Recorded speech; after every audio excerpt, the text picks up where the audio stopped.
So we'll keep track of Romana, because we'll keep track in the next videos to see how she's implementing the self-care. Because I have really took that on board. For me, like being tired, I've realized it's just not an option. I just was not functional. I don't know if I've experienced it.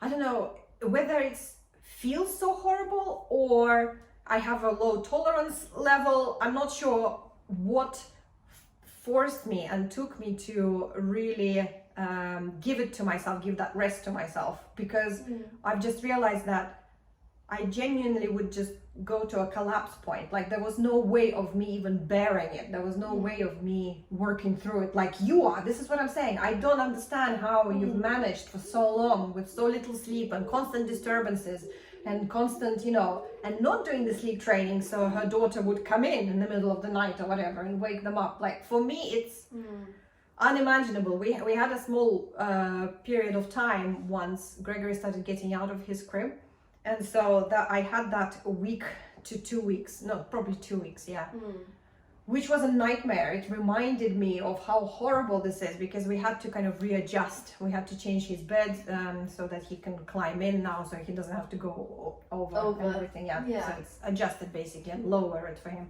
But more importantly, he was like, oh, okay, freedom. So just going out, and not just going out of the room, like he wouldn't sleep. And I realized that it was actually hurting him. Yes, it was hard for me, but every time he'd wake up, which would be every 1.5 hours, he'd be like running and waking himself up, and then not being able to fall asleep, and then he'd be up at 4 a.m. and then not being able to sleep again, and then constantly going to me, and it was just it was unbearable.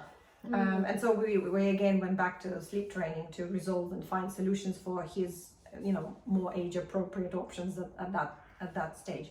But anyway, so for me it was so important. So we're gonna track and see how Romana is doing, just to force her to practice self-care, and but start with rest. If we think that something else is more important, like if it's diet or if it's learning, it actually isn't, because those things will fall into place. Because once we are rested, it just becomes so much easier. It's like your head is clear and like birds are singing. Suddenly you hear birds again. Like yesterday I didn't have a really good sleep, actually. Because so Zara eventually went to sleep after crying, because I don't know what she's got going on in her room. But so I eventually went to sleep, and then I woke up to go to the toilet, and from then my mind couldn't switch off, and I don't know why I do this thing. I concoct scenarios in my head, things that haven't even happened, probably won't happen, and I have these things going on in my head, and I'm like putting stories together, and I get myself all worked up and fed up, and I couldn't sleep yesterday. I was up for like an hour, tossing and turning, that I had to put music on to like just switch my brain off. So I think I was up for a good hour to 2 hours. So self-talk and those kind of things, that's another topic that I think we will really need to address. The affirmations and things like that. That's definitely something to explore, because even if we do try to rest, but if we start worrying ourselves with all sorts of scenarios and creating more stress, then even if you give yourself the time to rest and you don't, then that's kind of like a wasted time. So we definitely need to address all that. Well, I think that's it for the tiredness, unless you want to add something for this particular No, I just think episode. tiredness is a piece of poo. Avoid it at all costs.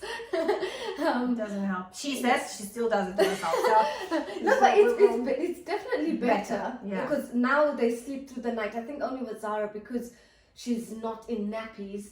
If she needs to wee, they need to take her. But usually they're both sleeping through the night now. Well, if they have their little wobble while they're going to bed, it's usually if Zach is usually like 2 minutes, and he's like just can't be bothered, he sleeps. And with Zara, sometimes she can go on for like up to half an hour, and then she then settles herself down. But then when they sleep, they do sleep through the night until 7:30 or whatever. So that's good. Well, the other night she woke up at 5:45, but that's fine. It's not the worst thing. So they do sleep. So I think it's just this stage I'm in, that I need to figure out a way to get the sleep in as and when I can. To think of yourself. But I think schools are back, so I can definitely do it. Oh, yes. But yeah, so I think that wraps up Yeah, tiredness for sure. So yeah, thank you for joining us. And we will see you next week. Yeah. Thank you. Bye. Bye.